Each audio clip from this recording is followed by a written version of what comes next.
तो good morning everyone. आज हम लोग पढ़ने वाले हैं on the basis of their development. उसके पिछले क्लास में हम बता दिए थे on the basis of distribution के आधार पर दो प्रकार के होते हैं, यूबिक्यूअस और लोकलाइज्ड, ये बता दिए थे आप लोग को। Natural resources, human resources, natural resources बता दिए थे। आज हम लोग पढ़ने वाले हैं on the basis of their development.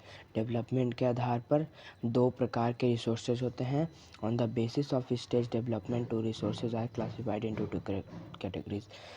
Development के आधार पर दो प्रकार के रिसोर्सेज होते हैं, यहाँ पर बांटा गया है दो प्रकार के रिसोर्सेज में। तो पहला है actual resources. The resources which have been developed by man for his own use and which is being utilised are called actual resources. वैसा रिसोर्स जो मैन के द्वारा डेवलप किया गया हो, मैन के द्वारा बनाया गया हो अपने फ़ायदे के लिए, अपने यूज़ के लिए, उसे और यूटिलाइज़ करने पर उसको एक्चुअल रिसोर्सेज कहते हैं। जैसे कि coal, petroleum, natural gas, etc come under the this category. ये सब इसी कैटेगरी के अंदर आते हैं। This resources can be fully exploited due to limitation of available technology. ये सब रिसोर्सेज हम लोग को उतना ही यूज़ करना चाहिए जितना हम लोग पास है। इतना, जैसे कि हम लोग का घर में अपना बोरिंग मतलब वाटर टैंक जो लगा हुआ है अपना लगा हुआ है, तो हम लोग जब चाहे तब पानी निकाल सकते हैं, पर वैसा नहीं करना चाहिए। जब पानी को उतना ही यूज़ करना चाहिए जितना हम लोग को फ़ायदा है।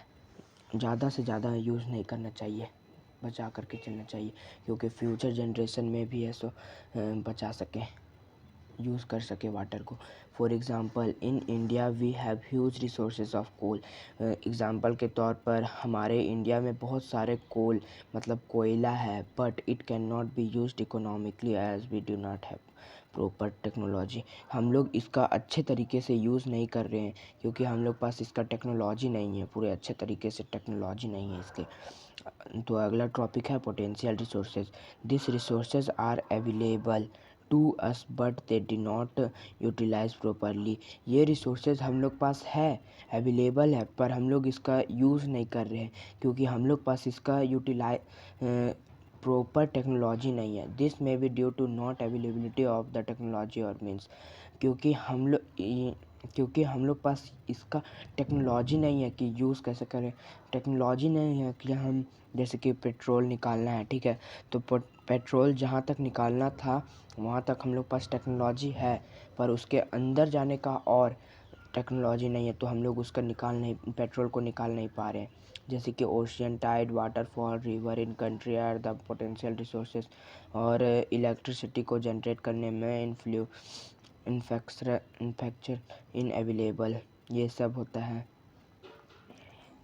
ये सब भी ओशियन टाइड सब ये एग्ज़ाम्पल है। हम लोग पास ये टेक्नोलॉजी नहीं है, पर हम लोग पास ये चीज़ बहुत ज़्यादा मात्रा में है, इसलिए हम लोग इसका नहीं निकाल पा रहे हैं।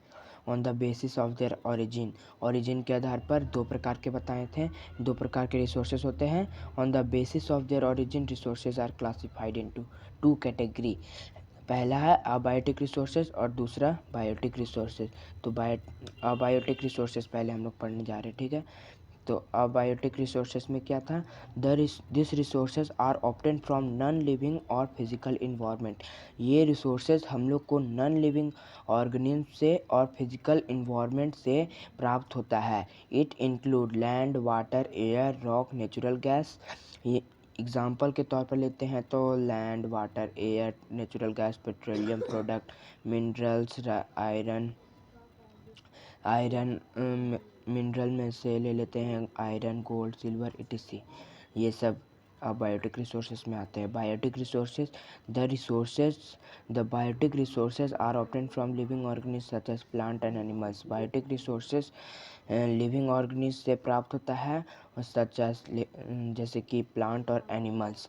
दे include resources from plant like rails, vegetable. अगर प्लांट में बात करें तो वेजिटेबल, फ्रूट, सब ये सब resources are animal from animals से बात किया जाए तो fish, meat, milk, bones, hides, etc। Milk के अगर जानवर से बात किया जाए तो मछली, मीट, मिल्क, etc। ये सब देते हैं हम लोग को। ह्यूमन रिसोर्सेज, अब human resources also can under this category, human resources भी इसी कैटेगरी के अंदर आते हैं। It is most important of all biotic resources because only humans possesses to intelligence to make use of their other resources properly। It is most important, यह सबसे most मतलब important, सबसे ज़्यादा इम्पॉर्टेंट बायोटिक रिसोर्सेज है, क्योंकि human resources अपने intelligence से हर तरह का रिसोर्सेज यूज़ करना जानते हैं, अपना रिसोर्सेज भी और दूसरों का रिसोर्सेज भी यूज़ करना जानते हैं। तो आज का क्लास यहीं तक ख़त्म, आगे का कल।